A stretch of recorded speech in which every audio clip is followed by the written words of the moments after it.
आप सभी का ग्रामीण भारत यूट्यूब चैनल में तहे दिल से स्वागत है, अभिनंदन है।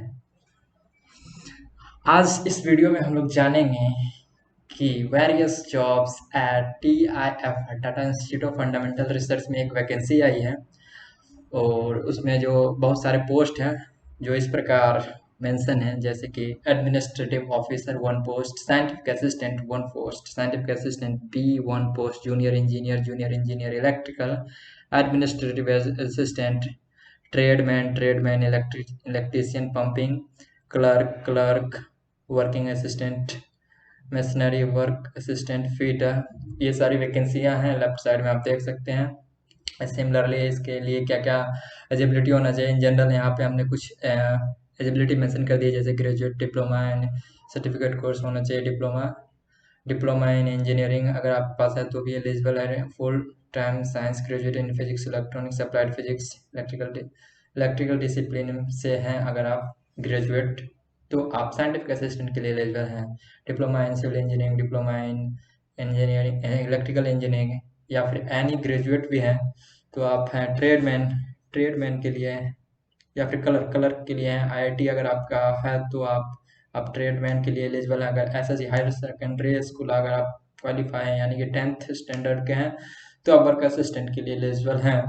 आइए जानते हैं इसके डिटेल एडवर्टीजमेंट के बारे में, और इसका लास्ट डेट है 8/1/2022 तक आप इसका फॉर्म फिलअप कर सकते हैं। तो चलिए let's move on for advertisement.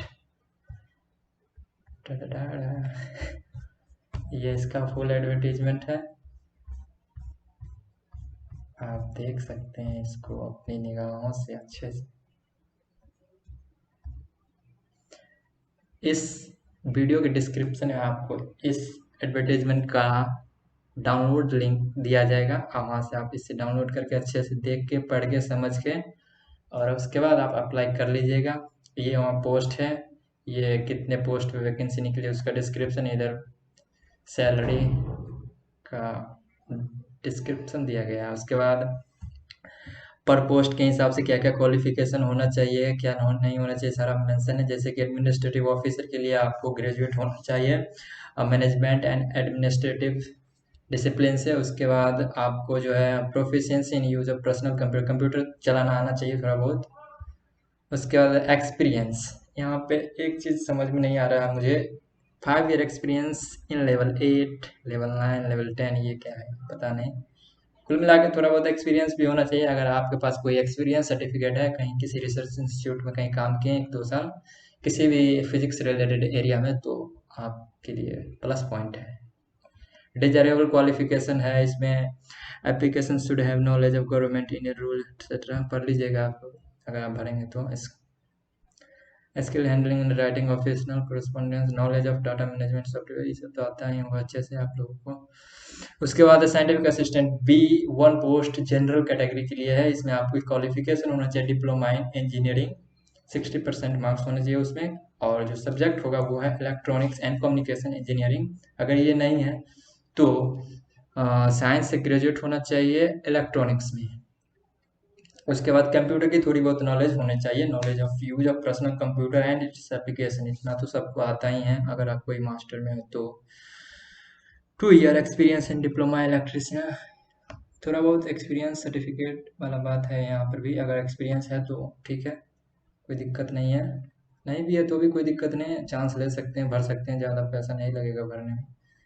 उसके बाद scientific assistant B 1 post for OBC, इसमें आप अगर साइंस से ग्रेजुएट हैं विद 60% एबव मार्क्स तो आप इस फॉर्म को भरने के लिए एलिजिबल हैं। और साथ में आपको कंप्यूटर थोड़ा बहुत आना चाहिए चलाने के लिए, सॉफ्टवेयर वगैरह एप्लीकेशन वगैरह, और 1 साल का एक्सपीरियंस है digital analog electronics micro controller and knowledge of FPGA Arduino वगैरह का थोड़ा बहुत अगर आपके पास जानकारी है, या फिर किसी भी फील्ड में फिजिक्स रिलेटेड अगर आपके पास कोई भी एक्सपीरियंस सर्टिफिकेट है और साथ साथ उसकी कुछ जानकारी रखते हैं, तो आप इस पोस्ट के लिए अप्लाई कर सकते हैं।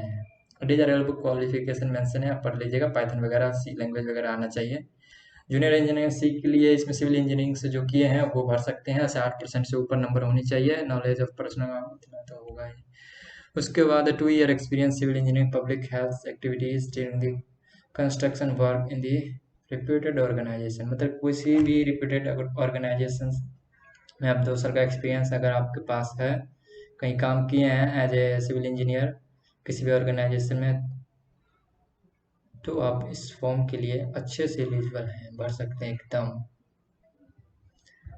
जूनियर इंजीनियर बी, इसमें आपके पास इलेक्ट्रिकल इंजीनियर की डिग्री होनी चाहिए with 60% above marks and knowledge of use of personal computer and its application, 2 year experience होनी चाहिए। डिजायरेबल क्वालिफिकेशन में कुछ ज़्यादा नहीं, कुछ कुछ चीज़ें हैं जो आपके होनी चाहिए। आप फुल एडवर्टीजमेंट डाउनलोड करके पढ़ के अच्छे से, अगर आप एलिजिबल हैं तो भर दीजिएगा।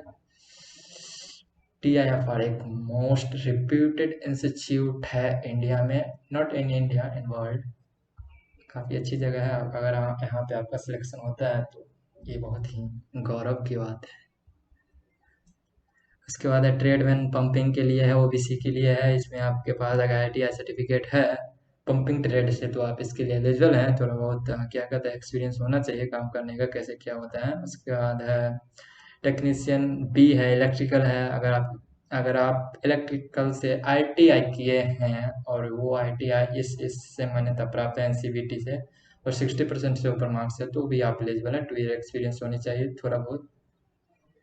2 ईयर मतलब 1 ईयर भी है तो चलेगा।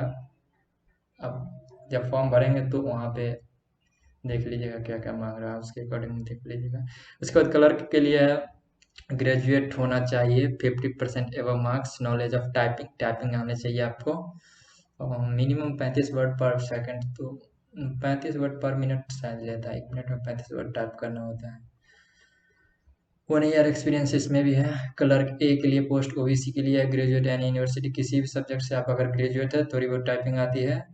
उसके बाद क्या, मिनिमम 1 साल का कहीं भी एज ए असिस्टेंट अगर काम किए हैं, नहीं भी किए हैं तो कहीं से सर्टिफिकेट ले लीजिए, बनवा लीजिए, इजीली बन जाता है। ये सब बहुत छोटा लेवल का एक्सपीरियंस सर्टिफिकेट है, बन जाएगा। उसके बाद भर दीजिए। वर्क असिस्टेंट, शायद वर्क असिस्टेंट ही है, हाँ क्लर्क है, क्लर्क के लिए आप भर सकते हैं। उसके बाद वर्क असिस्टेंट है, इसमें अगर आप 10th क्वालिफाई हैं या फिर ITI भी हैं तो भी भर सकते हैं। और उसके बाद वर्क असिस्टेंट फीटर हैं, इसमें अगर आप 10th क्वालिफाई हैं या फिर ITI हैं तो भी भर सकते हैं। फॉर्म इसमें कुछ खास नहीं है, भर सकते हैं। अच्छी खासी सैलरी मिल जाएगी, पे लेवल मैट्रिक्स 3 की सैलरी है। तो यही सब है, आप इसे अच्छे से पढ़ ले। उसके बाद कैसे क्या क्या अप्लाई करना है, क्या क्या नहीं करना है, सारा इसमें मेंशन है। क्या क्या आइडेंटिटी कार्ड प्रूफ वगैरह लगेगा, सारा मेंशन है, आप देख लीजिए। आधार कार्ड वगैरह, print out application, date of birth certificate, educational qualification और मार्क्स सर्टिफिकेट, सब कुछ आपको अपलोड करने होंगे इस फॉर्म में जब आप भरने जा स्टार्ट करेंगे तब। तो यही सब है। तो धन्यवाद मित्रों, आप सभी का सहयोग हमारे लिए बहुत ही महत्वपूर्ण है। आप लोगों ने यहाँ तक इस वीडियो को देखा, इसलिए हम आपको तहे दिल से आभार प्रकट करते हैं। वंस अगेन, वंदे मातरम, जय हिंद, जय भारत।